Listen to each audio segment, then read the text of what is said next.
You check your phone before you even sit up. Not for a message, not for the time, for the number. The balance sitting quietly in your banking app, waiting to tell you how the next 2 weeks are going to feel. This has become a reflex, something your thumb does before your brain fully wakes up. And somewhere along the way, you stop noticing how strange that is. A grown adult checking a number like it's a pulse. $5 wouldn't have shown up on that screen at all. $5 is the coffee you didn't think twice about. It's the difference between the medium and the large. It's small enough to disappear into a Tuesday without leaving a mark. And that's exactly why it's dangerous. Not because it costs you something today, but because it's too small to ever feel like a decision. This is a video about that number, $5 a day, what it becomes, what it costs you when you don't invest it, and what it reveals about the way your mind has been trained to treat small amounts of money as if they don't count. Because here's the uncomfortable part. The real problem isn't the money. The real problem is what your brain does with it. Most people have a strange relationship with small purchases. A $5 charge doesn't register the same way a $500 charge does. Your mind files it under doesn't matter, even though $5 repeated daily is one of the most expensive habits a person can have.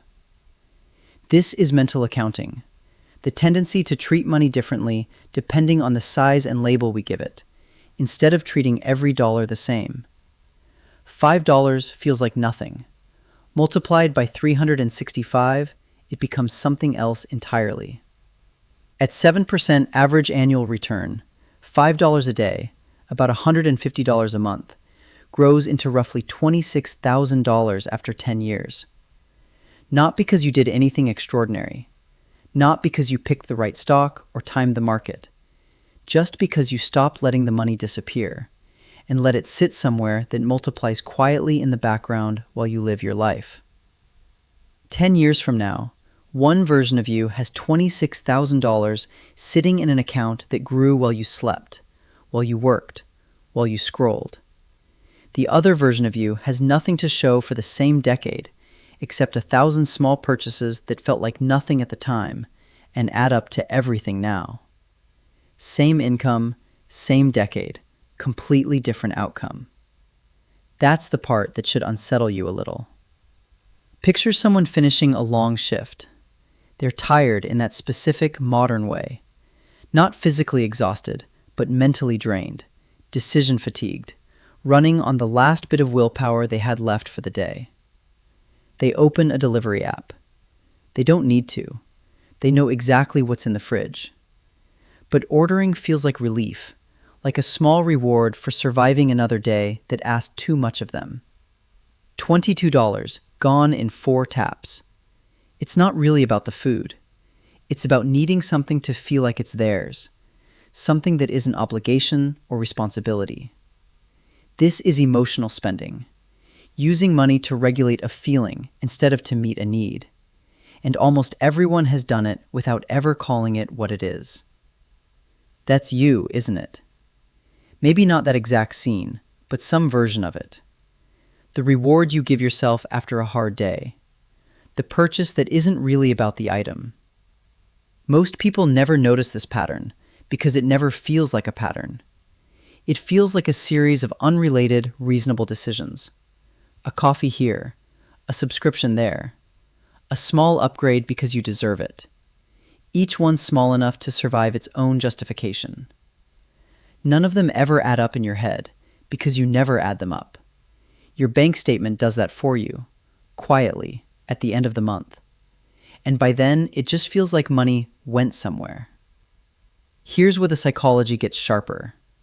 Present bias is the reason $5 today feels like nothing, while $26,000 in 10 years feels like fantasy.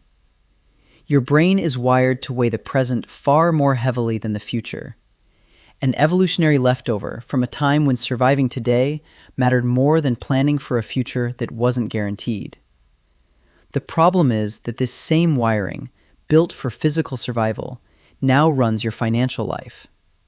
It tells you the coffee matters more than the compound interest, because the coffee is real right now, and the compound interest is an abstraction that hasn't happened yet.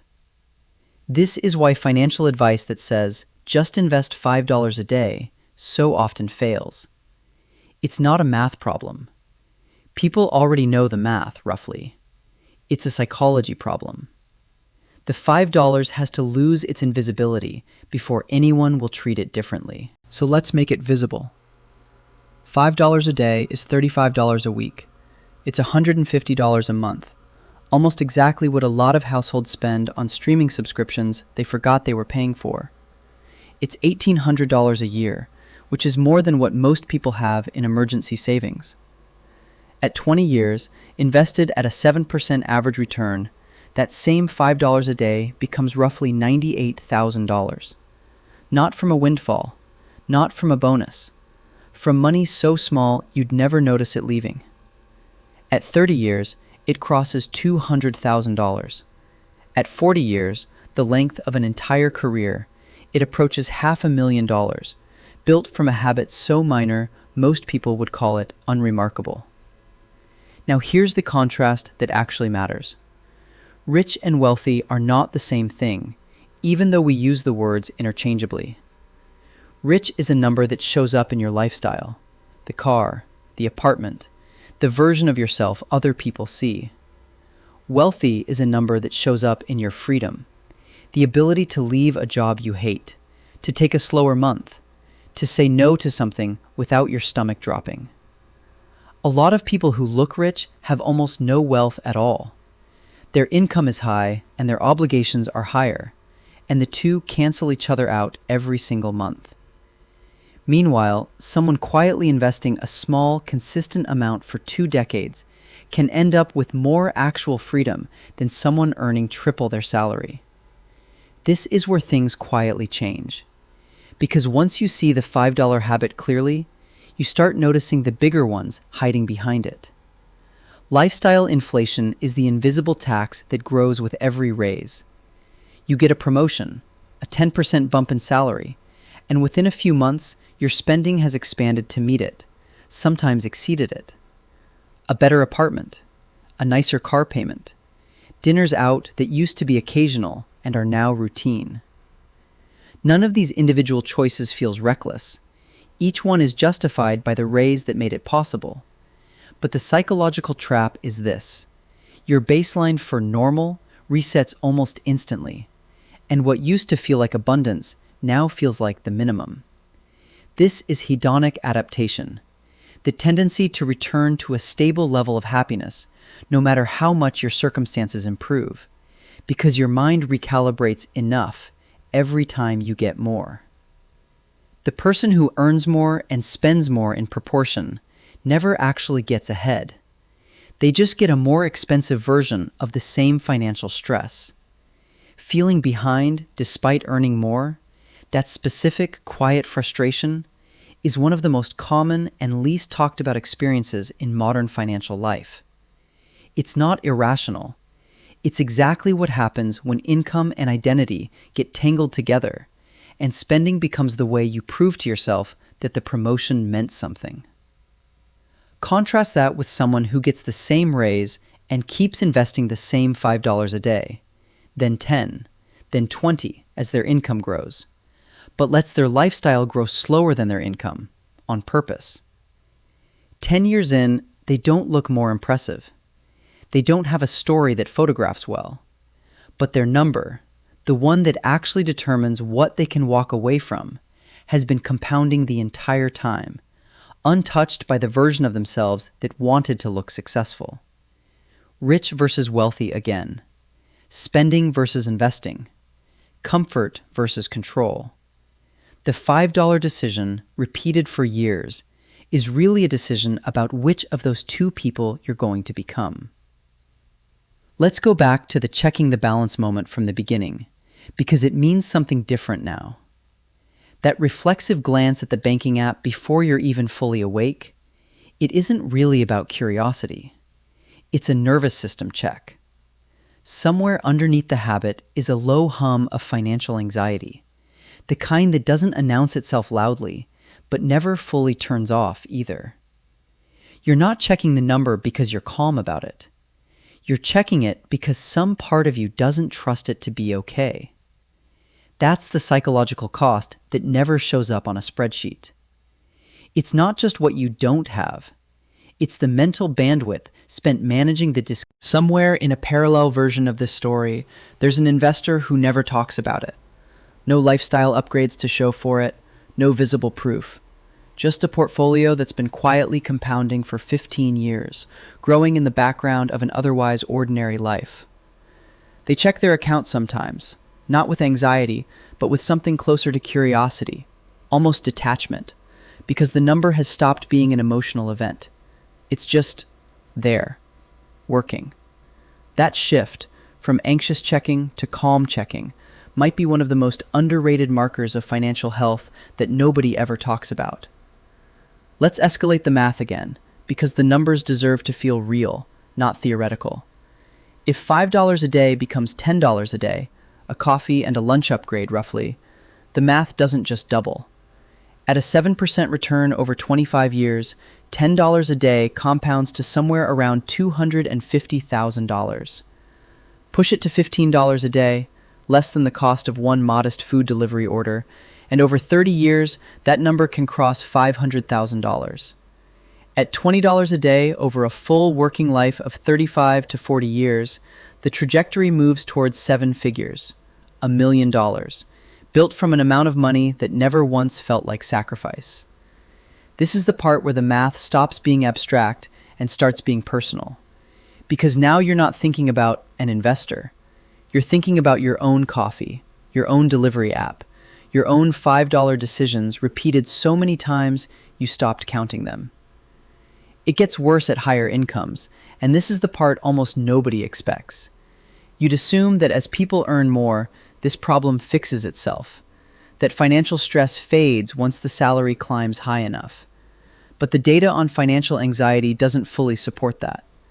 People at higher income levels often report feeling just as financially anxious, sometimes more, because their sense of enough has scaled right alongside their paycheck. Status signaling, spending to project success rather than to build it, becomes more sophisticated, not less, as income rises. The car gets nicer, the vacations get more curated, the $5 coffee becomes a $15 coffee, and the psychological trap stays exactly the same size relative to the income, just wearing better clothes. Feeling successful but financially anxious. Feeling trapped by success. These aren't contradictions. They're one of the most common emotional states in modern professional life, and almost nobody says it out loud.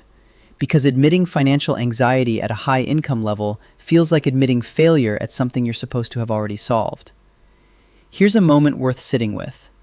The amount of money that would make you feel safe is not a fixed number. It moves.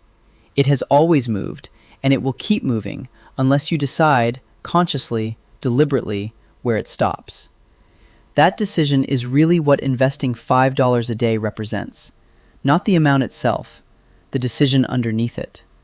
The decision to treat small money as real money. The decision to let one category of spending shrink slightly, permanently, so that another category, the one that compounds, the one that doesn't ask anything of your nervous system, can grow.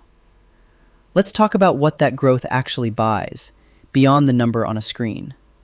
At $100,000 invested, most financial researchers describe something close to a psychological threshold, the point where money starts generating a small but noticeable stream of passive income, where the account itself begins contributing instead of only receiving. At a 7% return, $100,000 generates roughly $7,000 a year without you doing anything at all. That's not retirement. That's not quit your job money. But it's the first real evidence that the machine works, that the $5 decisions from years ago weren't imaginary. At $250,000, that passive stream grows to around $17,500 a year. Enough, in a lot of places, to meaningfully offset rent or a mortgage payment without touching the principal. At $500,000, it's roughly $35,000 a year, edging toward what many people currently earn as a full salary. Except this version doesn't require you to show up anywhere. At $1 million, $70,000 a year in passive income becomes possible. Not luxury, but a genuine alternative to the paycheck-to-paycheck rhythm that so much of modern life is built around. None of these numbers require a six-figure income to reach. They require time, consistency, and a willingness to stop treating $5 like it doesn't matter. This is where ownership becomes the real contrast, more than salary ever was. Salary versus ownership. A salary pays you for your time, and it stops the moment you stop showing up. Ownership of invested assets, of a portfolio that compounds whether you're working or sleeping or on vacation, pays you regardless.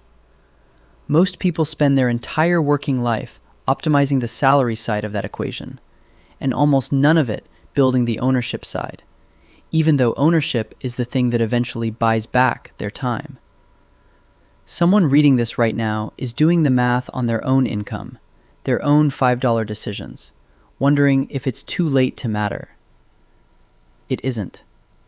Compounding doesn't care how late you start. It only cares whether you start, and whether you leave it alone once you do. The version of you 10 years from now will either be grateful you started today, or mildly frustrated that today looked exactly like every other day that came before it. Let's return to that early scene, the tired professional